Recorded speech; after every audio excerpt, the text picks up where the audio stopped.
Mississippi. Jeremy England joins us to start things off here.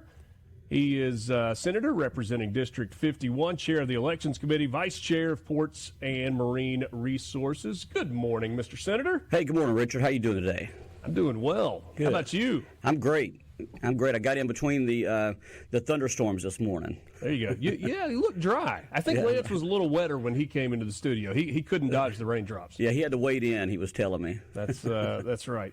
All right, so a little bit of a war of words back and forth between the Lieutenant Governor and the Speaker of the House as it pertains to the weekend that was conference weekend. I described it in our last segment as one team showed up for a conference weekend, but the other team said they gave fair warning that they wouldn't be playing, and now the only options are overtime or reschedule the game. I don't know if that's the best way to describe it, but what happened this weekend? Yeah, that's pretty fair. And look, as the temperature gets hotter outside, we have what we call capital hot. So it's getting very capital hot out there. But what we did, Richard, we have scheduled, in rule schedules this at the first of every term, a conference weekend. I put it on my calendar for my wife to have, so she knows, I'm not going to be home that weekend. So I think the Speaker referred to it as a tradition, but it's not really tradition, it's rules. It's what we do. It's like having a lab project due on a Monday and having the lab open on Saturday to go get it done, right?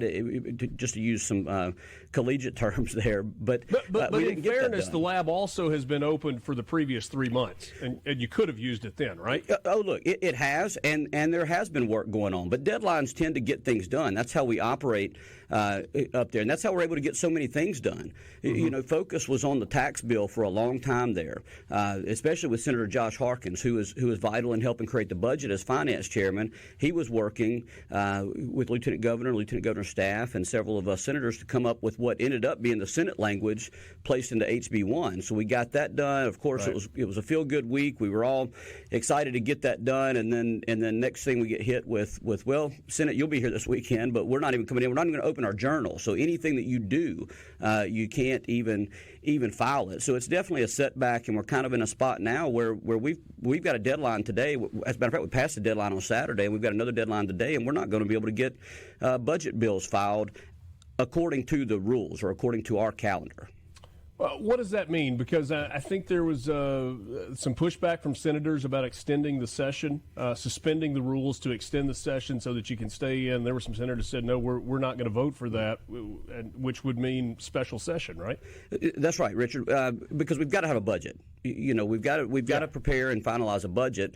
And what a suspension resolution, if we have a suspension resolution, that would extend the session, essentially. It would say, okay, well, we're going to suspend the rules, and we're going to go back, and we're going to add some time because we didn't meet our deadline, so we're going to go further. And if we don't do that, then yes, we'll have to be called back on a special session. And Richard, the unfortunate thing about all of this is by the House essentially, taking their ball and going home at the end of last week instead of being there when we were up there working on bills.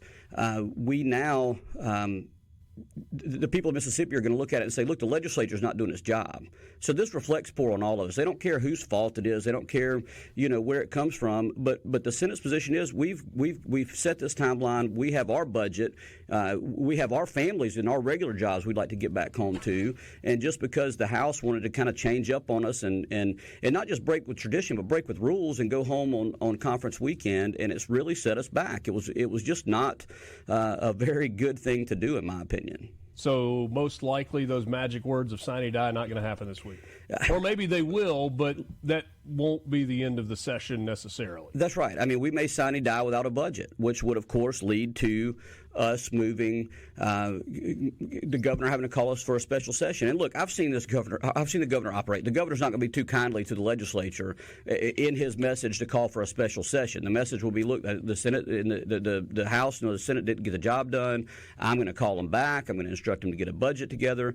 And I'm not sure if that's what the House wants. It's certainly not a good look for anybody. And again, Richard, the blame game can go wherever it goes, but the people of Mississippi don't care. They don't want to see us bickering back and forth. They want to see us doing our job. And I was here this weekend. My fellow senators were here this weekend to do that job. I want to ask you a question unrelated to this.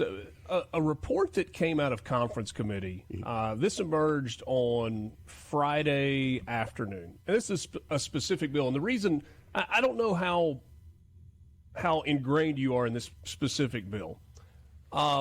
but it's the deregulation and allowing gas stations to sell hemp drinks. Mm-hmm.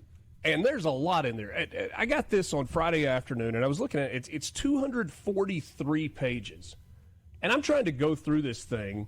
And you got 30 pages of definitions, and it's basically an amendment to the 1972 code that would allow and legalize this. Right.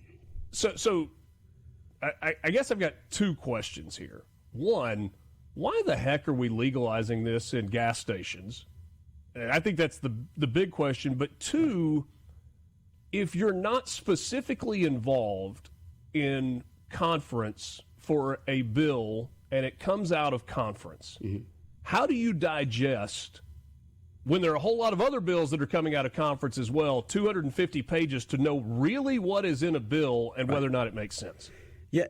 Yes, so to answer your Sorry, first... I know there's a lot there, so unpack that however you want to. Yeah, so to answer your first question, I think the reason that we've got this bill is because there were some, we had a hemp bill a few years ago to allow folks to start developing hemp. That led to these products and these drinks that we've seen in grocery stores, and some of them have very high THC content in them. And look, I don't understand all the language, but I'm just telling you what I've been told on the floor, and why I voted in favor of this bill when it came through was because it restricts that and it limits that and brings it down, and it gets some of the non-regulated stuff out of our gas stations and where children can go in and buy these things. So it's a good bill. I don't think it's a perfect bill because I tend to agree with you. Why don't we just get these things out of stores? But I don't see us going there, at least not in this bill. So we're going to carve it down and get it where I think it could be something that maybe we can live with. I have heard from certain law enforcement officers that they're completely against it. And we listen to them, and we need to listen to them because they're on the streets with it. But yes, a big bill like that, just to go to kind of move on to your second part of that question, we have big bills. Look, HB1, when we put the Senate language in, it was a big bill, and then lo and behold, there was a typo in it, and we were all working through it. But that's what the whole process is for. That's why we have people like Senator Nicole Boyd and Senator Tyler McConn sitting at a table yesterday at 5 o'clock in the afternoon on a Sunday going over the DEI bill, because there's a lot in it, and there's a lot to look at. And they're doing it, line by line, paragraph by paragraph, to make sure that we have a good bill. And that's what conference weekend is for. That's what we're here to do. The big bills that are left on there, the governor's already signed a lot of bills. He doesn't sign them on the last day. It's not like a big signing ceremony at the end of the day for all the bills we passed. So the big things that are still out there, everybody's up there working on them. You said that you're aware that law enforcement, various law enforcement officials, I don't know if it's a collective thing. I know it was when it came to Kratom and the conversation around that, are against this bill. I spoke with a chief of police who was working with state narcotics folks as well, and they're like, one, we're trying to figure out what the heck is in here, and two, we don't understand why this is passed, because it's creating. While yes, there is to be more regulation, the fact is the stuff that they have claimed was in these drinks previously, there was everything in these drinks when you sent it off to a lab and had them tested. That's right. Well, and that's what we're trying to get. We're trying to get a guardrail around. We're trying to bring it back in because, yes, that stuff's out there, and our law enforcement is seeing it being used for bad purposes, or are causing people to be inebriated to the point to where they ought not be, based off of anything they can purchase in a gas station.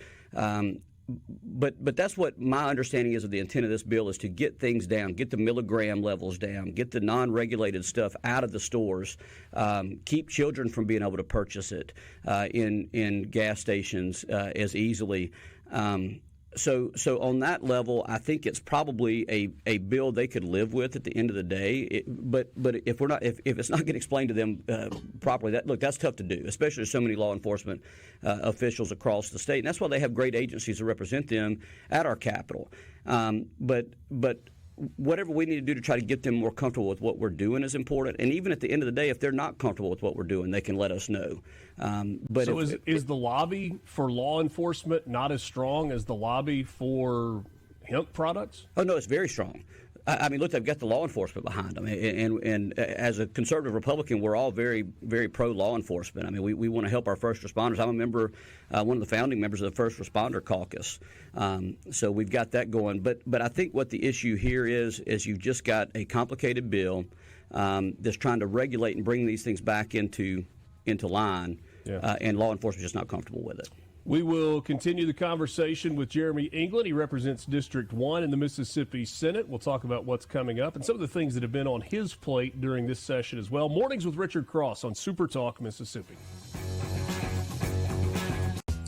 Jeremy England is my guest, Senator from District 51. You got little ones at home, right? I do, yes. You'll, I think, relate to this. My studio is just outside my house. I stuck my head in the house during the break, and my 12-year-old son, he's got bed head, blanket wrapped around him, was fixing himself breakfast. Right. I said, "Morning, buddy," and he said, "I'm tired." I was like, "Yeah, it's Monday morning, man. Time for a start of a new week. Great opportunity." He goes, "Stop trying to make a bad thing a good thing." I was like, from the mouth of babes on a Monday morning, I know there are a lot of people that can relate to that. That's right. That's funny. We're glad to be with you this morning, and Senator England, I appreciate your time. Yeah, absolutely. Because the tax bill garnered so much publicity, created so many headlines throughout the session. A lot of the other bills that were pretty important kind of flew below the radar. Mm-hmm. One of those that was vying hard for airtime, if you will, was legislation related to PBMs. Mm-hmm. And the independent pharmacists in Mississippi and their association, have been as active as any group I've ever seen during this session to try and let their voice be heard and to get legislation in place that would help them. We've kind of heard both sides of that story. Where is this going to end? I mean, the PBM bill, did that die in the House? It did not. It was actually referred to conference. Okay. So we made some changes in the Senate.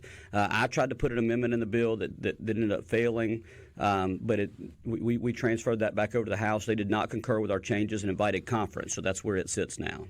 Okay, so what is that going to look like over the next couple of days? Well, there's definitely going to be some debate about it. And look, we're all hearing from independent pharmacists, but we're also hearing from the business community and our self-insured community that already have contracts that addresses bringing prescription prices down for employees of some of our state's largest employers. And so what my amendment was to that bill was to try to take your self-insureds and any ERISA-covered employers out of that bill because the state ought not jump into their contractual dealings and say, look, this is no longer valid. You've got to start over again. And I hope that we see something that does that. As a matter of fact, there's case law out there out of Oklahoma, particularly that is working its way through the federal courts right now, that says that ERISA preempts state laws regarding PBM. Okay. And I happen to agree with that. So I think if we don't get that fix done, if we don't get that amendment into this bill, we're going to see our employers suing the state of Mississippi essentially to get a similar ruling. So it's a very complicated issue. What is the crux of I agree with you completely. I mean, we have talked about PBMs, and I think I've finally gotten to the point where I've got a pretty clear understanding of that process and the way that a PBM exists as a middleman between the drug companies and insurance companies and the retail pharmacies. What's the crux of the bill as it exists right now in conference? Yeah, so what the bill says is you can't, no one can steer, no employer can steer employees to a direct pharmacist, which again, that's getting the contractual relationship. But also it says that if a pharmacist files a complaint and says, hey, we're not being reimbursed at a rate similar to any other pharmacy across the state, well, then they can then demand that everyone else start paying at the higher rate. So you're going to see reimbursements made to other pharmacists, and it could potentially cost a lot of money. But independent pharmacists, they're correct. There needs to be some PBM reform in that process because there are independent pharmacists that aren't making enough money off of selling these prescription drugs. Right. But at the end of the day, when we hear this is described as a consumer protection type bill, I don't agree with that because the independent pharmacists are wanting to get more money. That money is going to come from somewhere. It's not going to come from the PBMs. It's going to come from these employees who are benefiting off of their employers' contractual relations through their insurance programs and things like that. And so that's basically the crux of it. You've got independent pharmacists saying they're not being paid as much through for the similar prescription drugs as other pharmacies that are involved with maybe some of these bigger PBMs and bigger chain stores, bigger pharmacies. Right. Well, and PBMs, the biggest three are owned by pharmacies also, right? That's my belief. Or my at least under the same umbrella. I mean, you've got CVS Caremark, which is all tied together, Caremark being the PBM side, CVS being the pharmacy side. That's right. And a couple of others as well. So when you talk about that appeals process, so if you're not being reimbursed at the same rate that another pharmacy is being reimbursed and you can appeal for that, I mean, is that addressing spread pricing? I mean, is that ultimately what we're talking about there? Essentially, yes. But so again, if you have one pharmacy that's getting paid more, and the other independent pharmacist finds out about it, and they file that process through the pharmacy board, they're gonna start seeing more money for those prescriptions, which means that, again, that money's going to come from somewhere. It's not going to come from the PBMs. It's typically going to, just like everything else does, going to pass on to the consumer to have to pay more for those drugs that they're getting through this.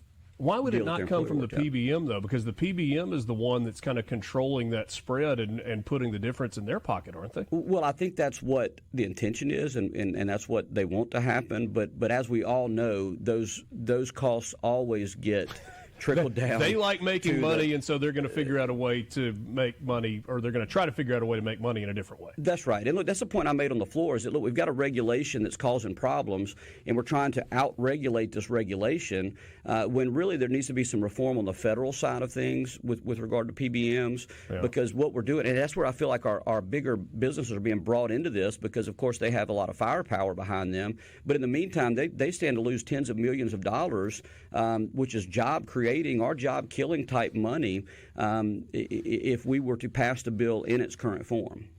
Two of your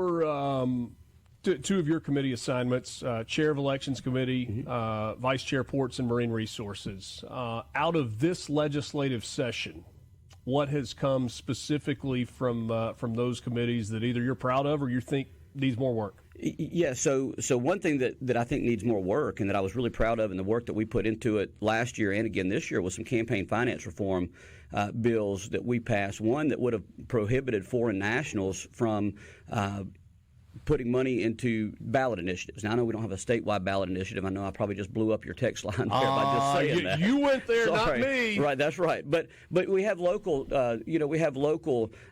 initiatives, and foreigners are typically dumping into that. And look, I hope we one day have the ballot initiative back. So when we have it, this would have been a great bill that said, look, foreign nationals cannot spend money on these local ballot initiatives. That plus this bill that said, that everybody down from the municipal level all the way up to the state level has to report their campaign finance reports to the Secretary of State's office, and those have to be available online.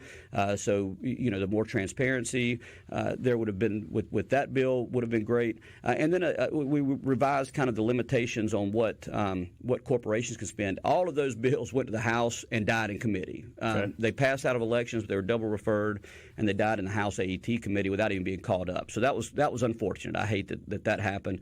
In-person early voting is still a bill that is alive. Now the House took some of their language, or actually stripped my language out and put their language in. That was basically absentee voting, but you put your ballot into a QMR machine, I believe it is, the actual ballot machine. Right. And we've got a few things we're working on. And one interesting development on that this past week was an executive order from President Trump regarding elections. And in that order, he said states cannot receive ballots after Election Day, which we currently have that rule. It was a COVID rule that was put into place back then that says if it's postmarked by Election Day and received within 5 business days after the election, that those ballots can count.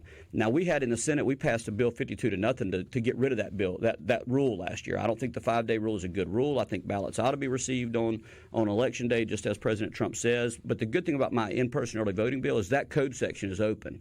So we can go fix that now, and that's one conference conference report that, look, we've got a very strict deadline tonight at 8 p.m.